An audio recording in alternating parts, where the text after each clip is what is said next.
এর সাথে শেয়ার করবো হচ্ছে আমার ভাই কোথা থেকে শপিং করলো এবং কি কি শপিং করলো। Welcome to my page simple living blog. তো হচ্ছে আমরা এখন বাজার যাইতেছি আমার ভাইয়ের শপিং এর জন্য, কারণ ও কোনো কিছু কেনাকাটা করা হয়নি, আমাদের তো সব অনলাইনে হয়ে গেছে। তা আপনাদের কাছে শেয়ার করতে পারিনি, তো ভাবছি আমার ভাইয়েরটাই শেয়ার করি। হচ্ছে ফার্স্টে চলে গেছি খিদমাতে। খিদমাতে শুনছি পাঞ্জাবির কালেকশন সুন্দর, তো একটা একটা করে ট্রায়াল দিয়ে দেখছি, ওর কাছে ভালো লাগে না। তো পরে হচ্ছে আমরা মসজিদ মার্কেটে চলে গেছি, ওইখানে হচ্ছে আমার চাচুর দোকান আছে।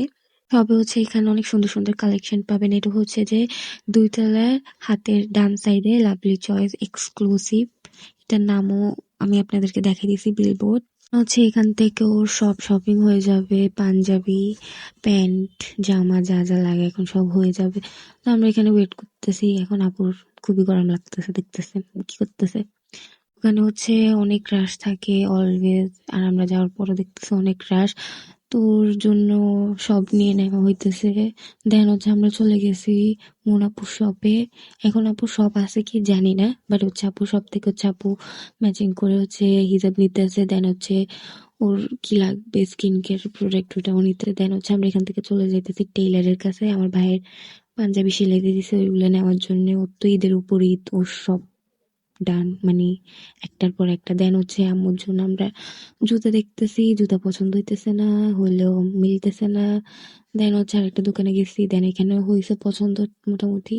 দেন হচ্ছে এখান থেকে আমরা বাইরে চলে যাচ্ছি আরেকটা টেইলারের দোকান আমাদের জামা নেওয়ার জন্য। এরপর এখান থেকে হচ্ছে আমরা এখন ফুচকা খাইতে যাবো, কজ ফুচকা দেখে অনেক ক্রেভিংস উঠছে খাওয়ার, সবাই খাইতেছে, এখন আমরাও খাইতেছি। ফুচকা তো সবাই চিনে, কজ এটা এখান থেকে সবাই খায়।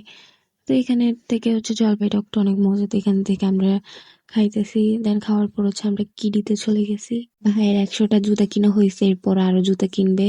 তো হচ্ছে এখানে আবার আপু হচ্ছে বায়না ধরছে পুতুল কেনার জন্য, মানে কোথাও গেলে শুরু হয়ে যায়। তো এখানে হচ্ছে ও শু কিনবো, শু দেখতেছে। দেন হচ্ছে ও শু কেনার পর হচ্ছে আমরা চলে গেছি বাসায়।